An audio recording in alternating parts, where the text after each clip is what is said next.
Dearly beloved in our Lord Jesus Christ, we start again with that great verse of Galatians 4, verse 6 and 7. Because you are His children, God sent the Spirit of His Son into our hearts, prompting us to call out, Abba, Father.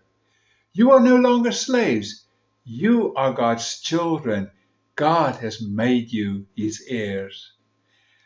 Lord, thank you for this incredible privilege of being yours, that we are your very own children, that you are in us through your Holy Spirit and we are in Christ.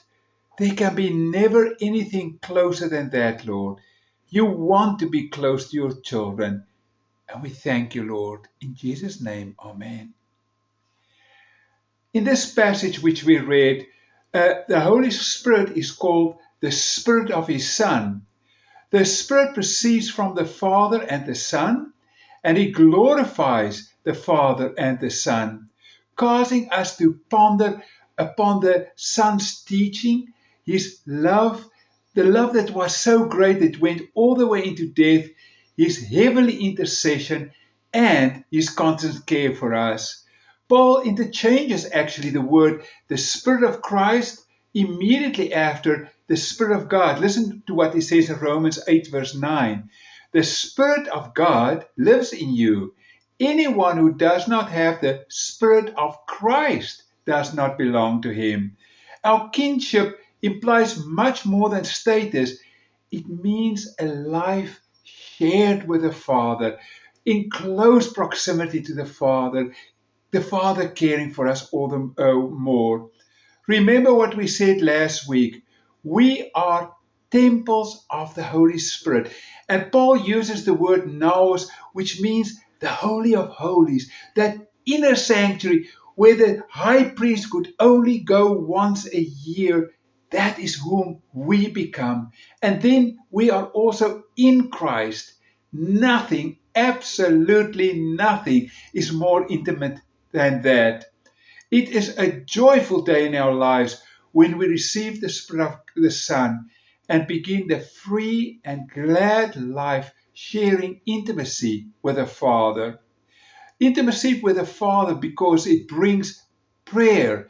Uh, we want to talk with Him. We want to have dialogue with Him. I remember the first time when I fell in love. And I would call my girlfriend in, and we would be on the phone for hours and hours. And Dad would scream, Jim, you're not the only one who wants to use the phone. Uh, if we love somebody, we want to talk with somebody. Yes, even deep in the night, I would talk with my wife, and it would be great to be together. We, as children of the King, know we are always welcome in His company. We live in childlike expectation and hope of receiving all the Father has for us. Secondly, it gives us self worth and significance. We are princes and princesses. We are the children of the great King. Self loathing, depression is the illness of our day. And you know what? Money, beauty, fame, all of those things can never take this depression and self loathing away.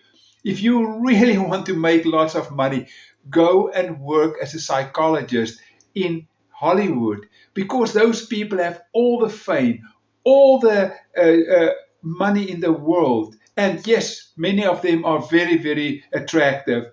And yet it cannot take the self loathing away. But Christ in us, the Holy Spirit in us, makes us to accept ourselves, to love and be loved. We feel worthwhile to others and to ourselves. We know that we are loved and acceptable to the one that really matters, to God. And yes, guilt is gone. So often people want to heap all kinds of condemnation on us. I had it that people will say, you know what you did 40 years ago. And there is no reason for that because Romans 8, verse 1 and 2 says, there is no condemnation for those who belong to Christ Jesus. And because you belong to Him, the power of the life giving Spirit has freed you from the power of sin that leads to death. You hear? because we are Christ, because we've given our lives to Him, we are forgiven. As He says in the Old Testament, as far as the east is separated from the west, so far do I separate you and your sin from one another. Or Ephesians 1 verse 7, by the blood of Christ we are set free. Our sins are forgiven. How great is the grace of God, which He has given us in such large measure, along with all wisdom and understanding. 1 John 1 verse 9, if we confess our sins, He is faithful and just and will forgive us our sins and purify us from all unrighteousness. Let no one come to you and say, you have done that a long time ago. No, if you have confessed your sins, you've given it to Christ, you are forgiven, you are totally pure. You do not have to walk around with guilt. In the fourth place, it gives us ministry. We are ministers, the servants of the Lord Jesus Christ. His Spirit makes us serving a joy freely and spontaneously. In John 14 verse 12, Jesus says, I tell you certain that if you have faith in me, you will do the same things that I am doing. You will do even greater things now that I'm going back to the Father. As a child, we are vulnerable to God, open and receptive to the movement of His Spirit. We are loved and accepted by God. And then the Father is in control and He acts in love on our behalf. Sometimes we think that Jesus is the one caring, the Holy Spirit is with us, but the Father is strict and He's up there. No, the Father is the one who takes the initiative to make us free. Listen to Galatians 4 verse 4. God sent His Son. The initiative came from the Father. Verse 5 gives the reason.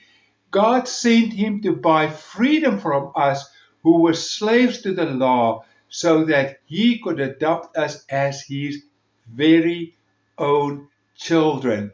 And then Galatians 4 verse 6 says, God sent the Spirit of His Son into our hearts. The very same word sent is used in all of these circumstances. Verse 7 says, and it gives the reason for the Holy Spirit in our lives. The Holy Spirit prompts us to call out, Abba, Father. Abba was the word that a little Jewish boy would call if he sees his dad. Daddy, that affectionate feeling. He prompts us to be that affectionate with the Father. You are no longer slaves. You are God's children. And thirdly, God has made you His heirs. Heart here is the control center of the entire personality, the core and center of our being, the mainspring of words and actions. Proverbs 4 verse 23 warns us. It says, above everything else, guard your hearts, for everything you do flows from it. And this is marvelous. It is wonderful.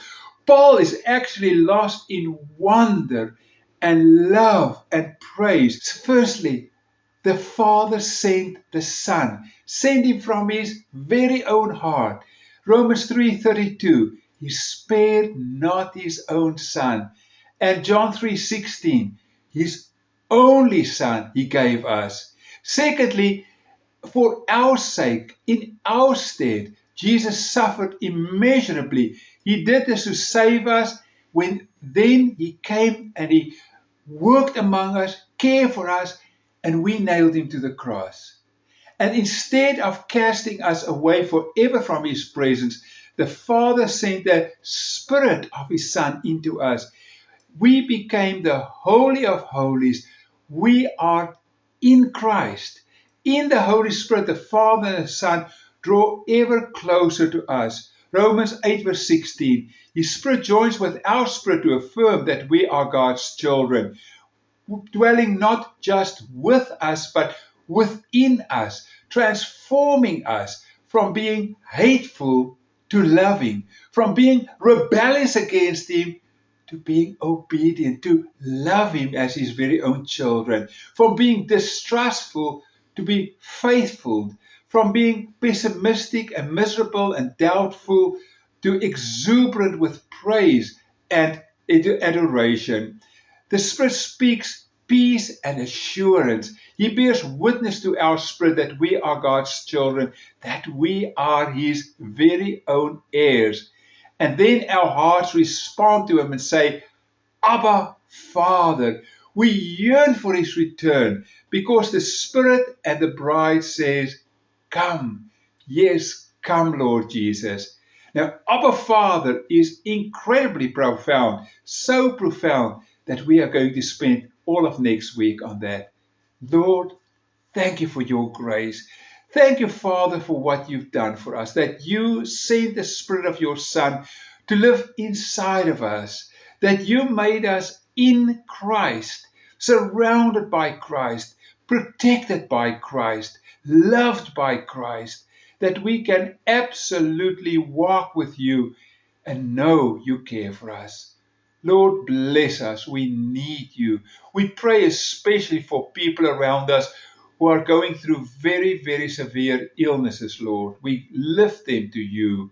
We also pray for those who are in very difficult circumstances in the world. We lift those brothers and sisters to you, especially those who are being persecuted just because they love you. We ask all of this in Jesus' name. Amen. And now, friends, the peace of God, which surpasses all understanding, will guard your hearts and your minds in Christ Jesus. Amen.